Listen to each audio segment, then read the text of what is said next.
we're back with another episode of the Lakers Fast Break Podcast. Our NBA team previews continue, and we are still talking about the champions, Oklahoma City Thunder. And here today, a truly gifted expert and noted writer about the Oklahoma City Thunder. Indeed, please go ahead and check out what he's doing for Thunder Wire as the managing editor right there as part of the USA Today experience.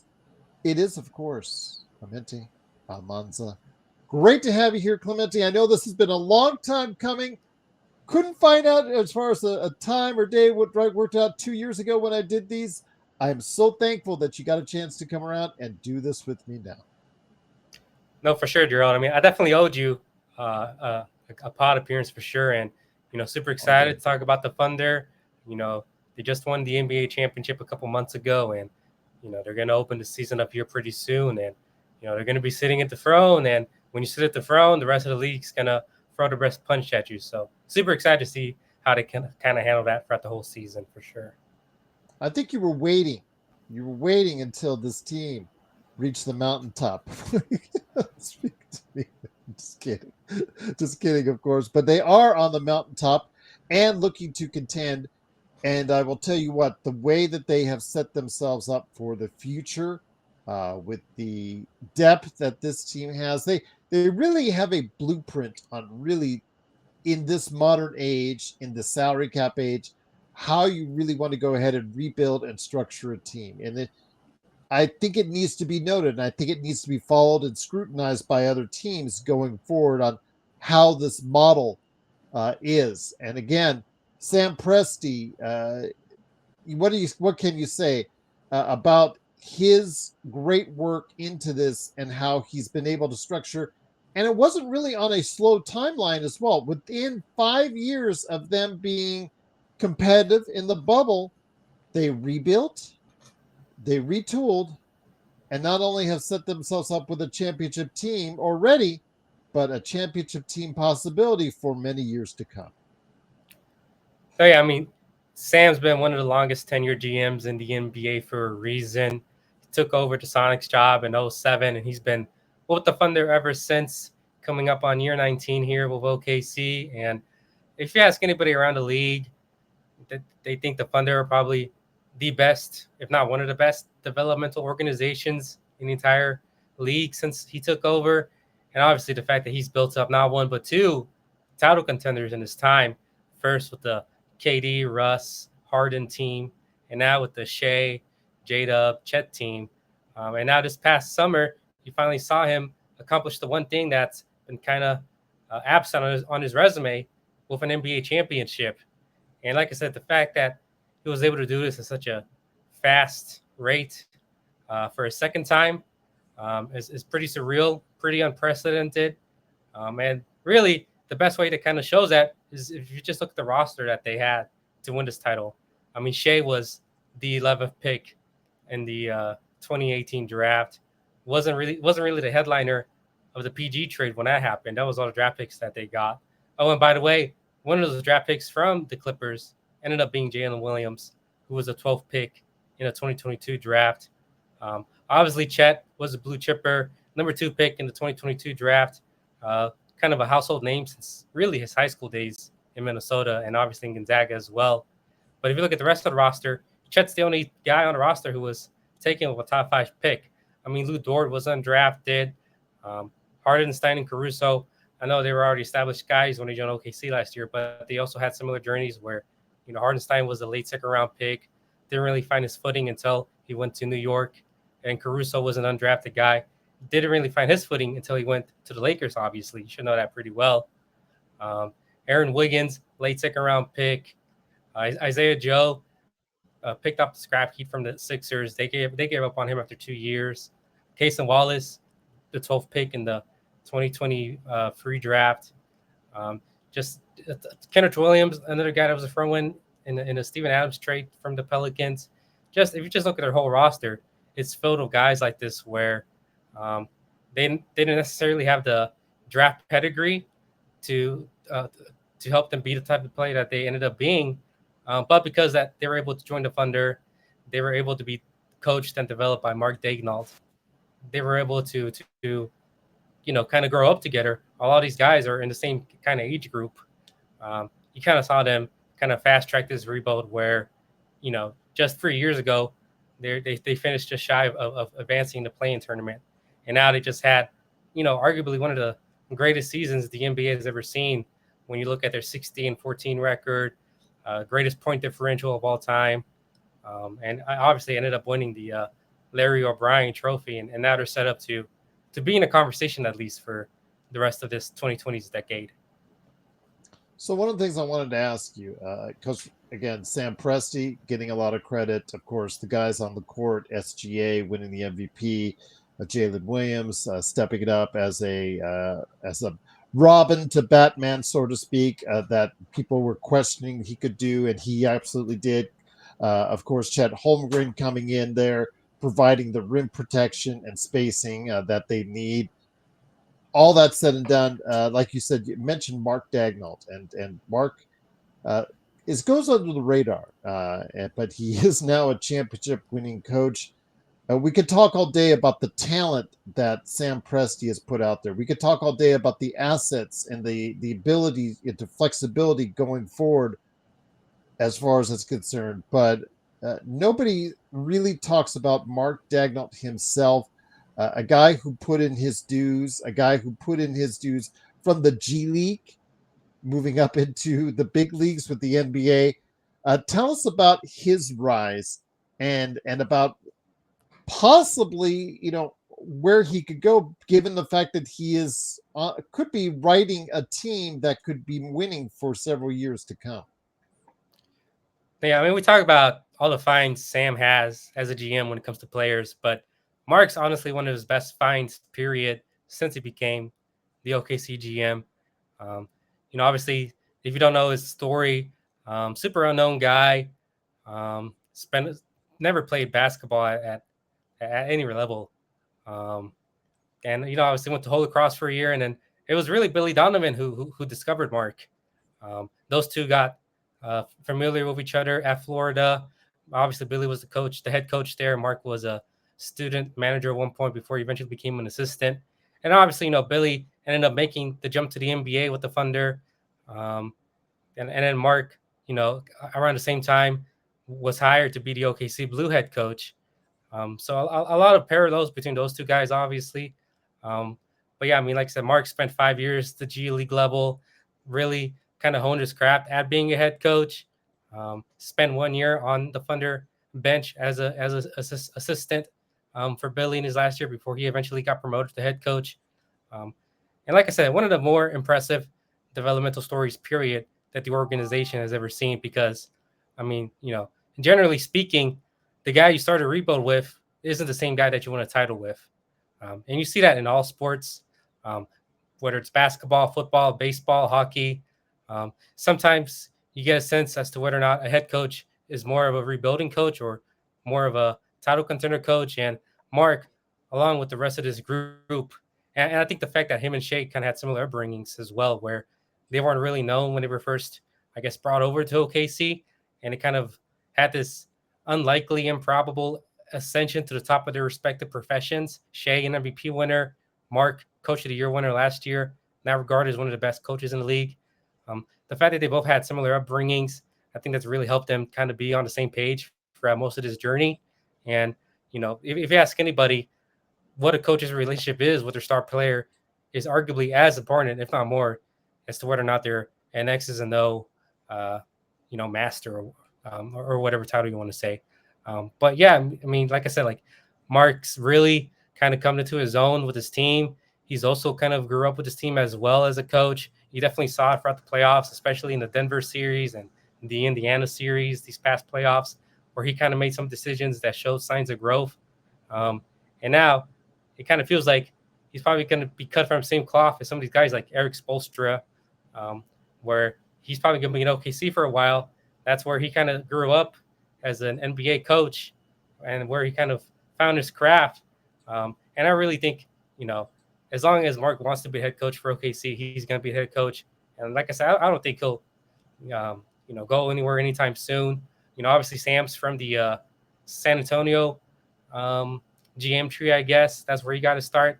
And obviously, you saw how long Greg Popovich was with the Spurs for over 2 decades. I'm not saying Mark's going to be here for 2 decades because that's kind of a one-of-one type of thing that Pop had in San Antonio. But like I said, I could definitely see him being one of these coaches that's with the same organization for a decade plus.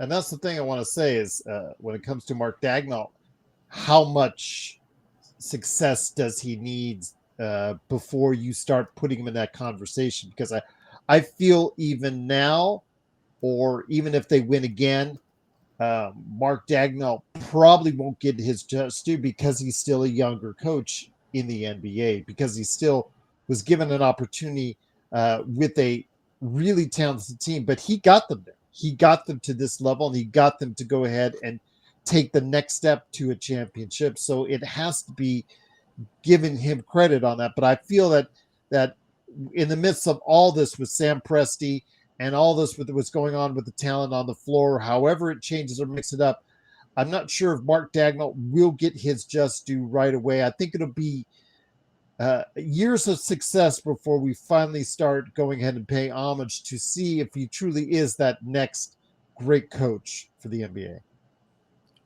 No, yeah, I think that's fair. And I definitely think he's on his way to that for sure. Like I said, we've seen him be one of the better developmental coaches whenever this team was rebuilding, as brief as that was.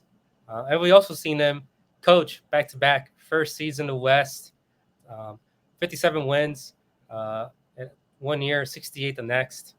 And we just seen him win 4 straight playoff series or help OKC win 4 straight playoff series as a coach to a title.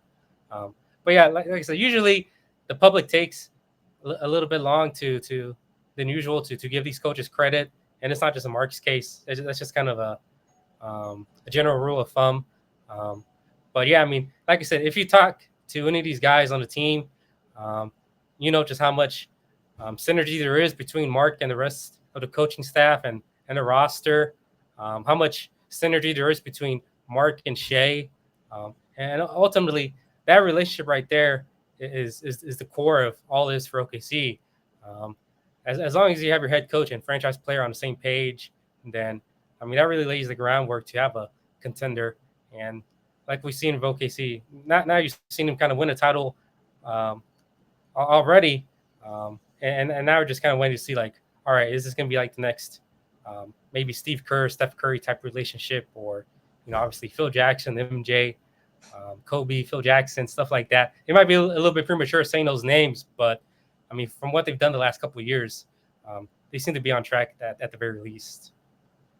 Absolutely. And again, with the wealth of draft picks going forward, with the wealth of options that they have going forward, it looks like they've set themselves up to be a major contender, whether it is to repeat or be at that top of the conversation here for the years to come. So with that, again, how does Oklahoma City fight those things that many teams, and at least no team in years now, 8 years now, has been able to do, is fight the complacency, fight all the other aspects, whether injuries, whether it just moves by the front office that didn't work out, or things that teams do in the years that they want to go ahead and back to back.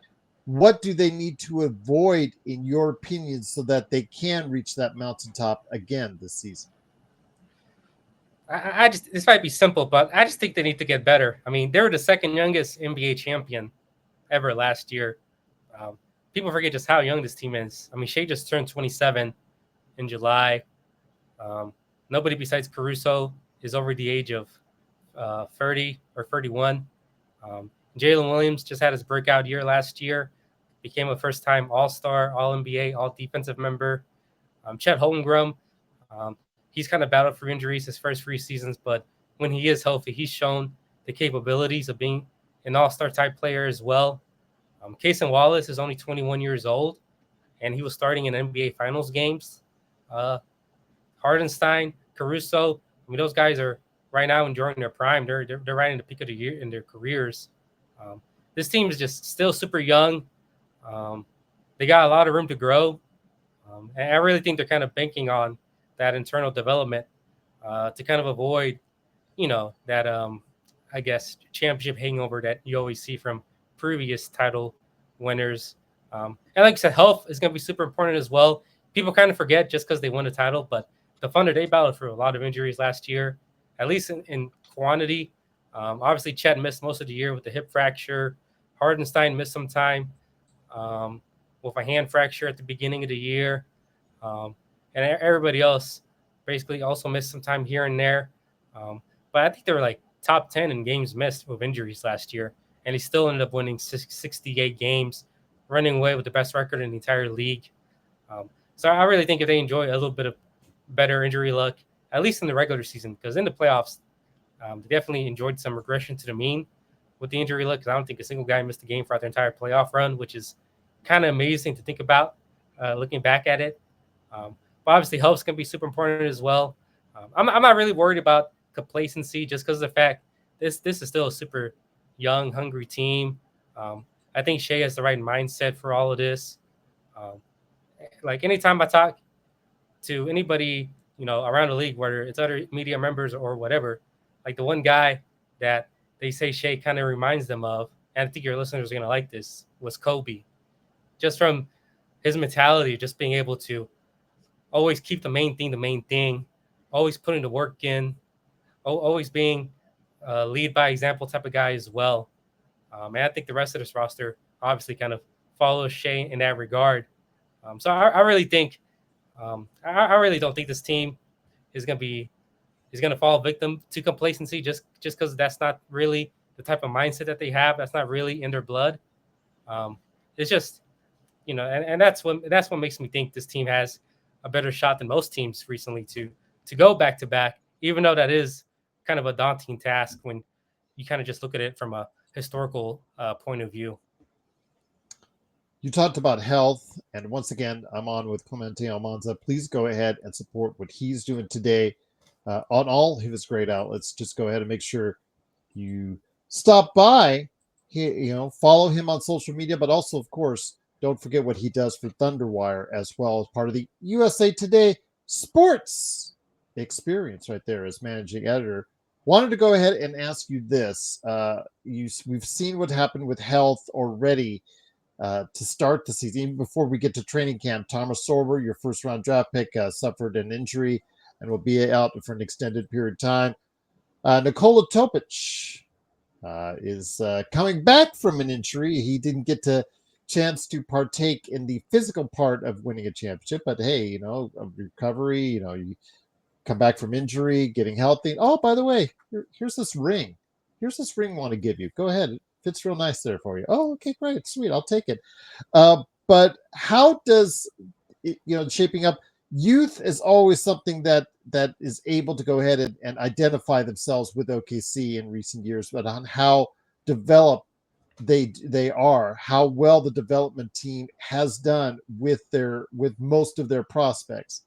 Nikola Topic comes in, looks like, from what I saw in summer league, looks like he can make a contribution in a stacked roster. Though the thing is, will he get enough time? Will he be able to go ahead and I guess find his own path? Because there's still a lot of hopes that he can do good things in this league. Yeah, it's tough. I mean, guys like Topic and Sorber, they kind of got the short end of the stick here when you're looking at the roster, just because they're not going to get the same developmental reps that a lot of the rest of the roster had, just because, I mean, they're joining a title contender. And when you're on a title contender, you're just not going to have the same margin of error if you were on any other rebuilding team, like the Spurs, for example. I know they like Topic in the pre-draft process for him. But, I mean, I don't know. Topic, super young guy, 19 years old, coming off a torn ACL. Kind of had a mixed summer league a little bit. Like, you saw the playmaking potential for sure. Some of the passes he made, nobody else on this Thunder roster can make. But then again, he also made a lot of, I guess, avoidable mistakes with some of his turnovers. We don't know if his shot's there yet. So I don't know. I really think the Thunder are probably gonna utilize the OKC Blue, their G League affiliate. I think they really pride themselves on using that, getting every drop of juice they can out of it, per se. And guys like Topic and even Sorber when he comes back next year, I really think those guys are probably going to spend most of their first years probably on the OKC Blue, kind of developing with them. Both the Blue and the Thunder use the same arena, Paycom Center, so it makes G League assignments and recalls super easy, super seamless. But yeah, I mean, unfortunately, they're kind of in a situation where they probably won't be able to log 1,000+ minutes just because of the fact that this team is just so deep. Really, I think the guy that could help the Thunder out next year, in terms of like super young guy, could be a bench piece, is AJ Mitchell. He's somebody, had a really good start to his rookie season last year. Suffered a turf toe injury around the New Year's, and that basically cost him the rest of the regular season. Didn't really do a whole ton in the playoffs, but he's somebody who I think the organization is super excited about. A little bit on the older side, 24 years old, but he fits perfectly to kind of be your backup ball handler off the bench, somebody who can attack the basket, make his catch and shoot looks. But yeah, like he's somebody who, if you look at the bottom of the Thunder's depth chart, where it's filled with all these super young guys in their first or second year, I think AJ is probably the one who can make a contribution this upcoming season. While everybody else, they might be closer to being kind of a, I guess, long-term projects and a roll of the dice a little bit. So with that the case, if that's the case, then I think that OKC obviously has primed itself for another run this season. Obviously, maintaining health is a key, and the gaining of experience through a strong run 2 seasons ago, a championship run this season ago, has got these guys now seasoned and ready for another run as far as through the Western Conference and into the finals by many people's prognostications, including here in Vegas where I'm at. That being said, who are some of the contenders? This period of time, this period of the interview, I'm usually asking you your thoughts on the Lakers and where they stand in the Western Conference. I want to broaden the conversation a little bit more since you are writing about the champions. When you see it as far as from the top of the mountain, who do you see as far as in the pecking order, as far as who can kind of maybe give you guys a little bit of a concern as far as being able to slide you guys off, if possible? Yeah, I think the obvious ones are probably, Denver, Houston. I mean, you saw Jokic push OKC to 7 games in the playoffs last year with a team that only had really a 6-man rotation for most of the playoff, for most of that series. They got some decent names that should at least help them in the regular season. With Valanciunas, Bruce Brown, Deron Holmes is coming back, and obviously Cam Johnson being their biggest addition. Like I said, as long as Jokic stays healthy, he's always going to be a threat. The Nuggets are always going to be a threat. 3-time MVP winner, one of the best players ever. So as long as he's healthy, Denver's always going to be in the conversation. And in Houston, I really like what they did in the offseason. I thought they made the biggest offseason move, adding Kevin Durant, obviously. Maybe didn't get the, I guess, attention that it probably should have, just because of the fact that they made it the same day that Game 7 of the Finals was being played. But he completely changes their entire team structure in a good way. And Eamon Thompson is somebody that a lot of people expect to make a big leap. But I guess the one team that probably hasn't been talked about enough as a potential threat to OKC are, your Lakers. I mean, we saw it last year, late in the regular season, that kind of April series back-to-back in OKC. Lakers won the first game, almost won the second game, and they were doing it with basically Luka and LeBron and a bunch of guys that were still kind of getting used to playing with each other. And I really thought, the Lakers were probably the scariest, if not one of the scariest matchups for the Thunder in the playoffs last year. Luka's always kind of had their number, as we saw with the 2024 playoff series with the Mavs. He's kind of a one-man, 50-win type team just by himself.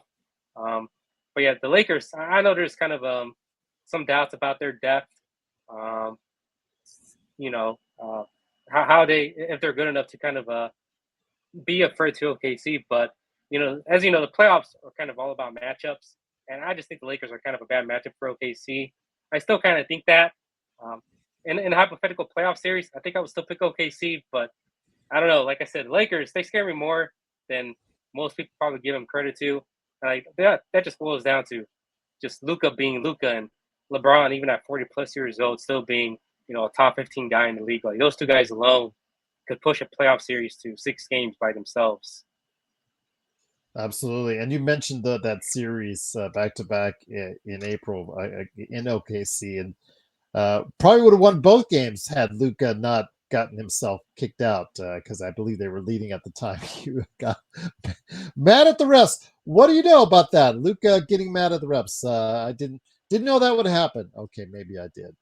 Maybe it's like, setting my watch to. But hey, we've got Luka. That's what comes with the territory. When you get a LeBron, when you get a Luka, they're going to argue with the refs. It's just that simple. They're going to get a lot of calls. They're going to get to the line a lot, but they're also going to argue with the refs indeed. But I think obviously, speaking of getting to the line, as long as your team continues to defend at a high level, still create those turnovers and transition points, and is still able to get to the line in an efficient and high level fashion, it's really a team that's difficult to beat. One last question before we go ahead and do the cheap plug, where you go ahead and plug what you're up to. And that is, I talked about before about the half court offense of OKC possibly being, something that works against them from time to time because they can't get predictable in the offensive set, as you know, watching them on a regular basis. Do you think another playmaker is needed? I know that I've spoken before about the OKC team, and I've been told shooters, more athletes along the wing, etc., etc. But what would another playmaker do to this situation instead? What would another guy? Because again, it often seems like, as I've said before, SGA one way and Jalen the other is your offense, and it rotates. Okay, it's your turn, your turn. What if another playmaker was put into that mix? Yeah, I mean, it's really hard to kind of criticize a 68 win team that won a championship. But if there was one thing to criticize about them is kind of half court offense and kind of the lack of a secondary playmaker next to Shea and Mm. Jalen. Um, and I really think the Thunder are hoping that maybe AJ or Topic, one of those guys, really takes the reins in that and kind of becomes that traditional backup point guard who, could run a couple of half court sets pretty easily. Um, AJ really had developed some pretty good chemistry with Hardenstein as well. Um, but I don't know, we'll see if one of those two guys can take advantage of the opportunity. If not, I mean, they got kind of a group of guys on this team where a lot of the rosters is full of guys who can kind of become a secondary playmaker. I mean, Hardenstein, they ran a lot of DHO actions through him with him and Isaiah Joe. He's probably one of the better passing big men in the league. He always talks about how much he learned from playing with Nikola Jokic as a playmaker. Jalen Williams, the other Jalen Williams, is also a pretty decent playmaker as well. He recorded, I think, like 3 triple doubles last year whenever the team sat out all their starters, and it was their bench team versus the opposition. So he has a little bit of playmaking in him. But yeah, it's probably not going to be one definitive player that becomes that extra playmaker. It's probably going to be a group effort, like we saw this past season. But yeah, if come trade deadline, if the Thunder are buyers, and if there is one, I guess, archetype that they could go after, I wouldn't be surprised if they go after a veteran backup point guard that could help run the second unit with Jalen Williams and J Dub, since he is the one that mostly plays with the second unit lineups, at least from what Mark's rotations were last season. But yeah, I mean, we'll see how it goes. I think ultimately AJ is probably going to be the answer to it this upcoming year. I really like what he did last season.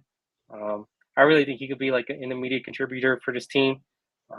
He was already kind of that guy before he ended up having toe turf that required surgery.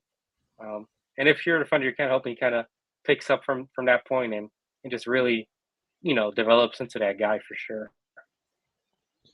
So with that said, it's been a great conversation. I hope you will have the opportunity to come and join me sometime during the season again for another conversation on the Oklahoma City Thunder and the NBA. But before we head on out, it is that cheap plug time. So where, Clemente, can they find your great work at, and how can they follow you on a regular basis? Yeah, I mean, you can follow me on X or Twitter, whichever way you call it. Clemente Almanza.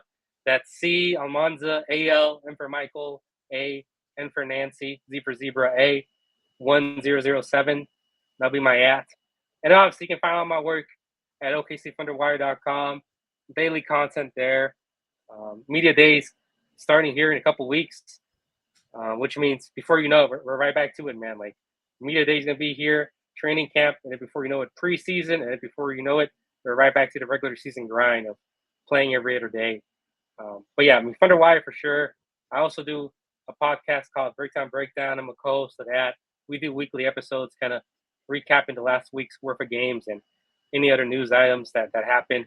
But yeah, I mean, like I said, really enjoyed being on here, man. Like, hopefully, we can link up again here pretty soon. Absolutely, indeed. I again just would love to have the opportunity to have you back on again if your time permits. Truly a sensational conversation. Once again, Clemente Almanza, please go ahead and check him out on Thunderwire, part of the USA Today sports experience indeed. Well, Clemente, it's been great having you on.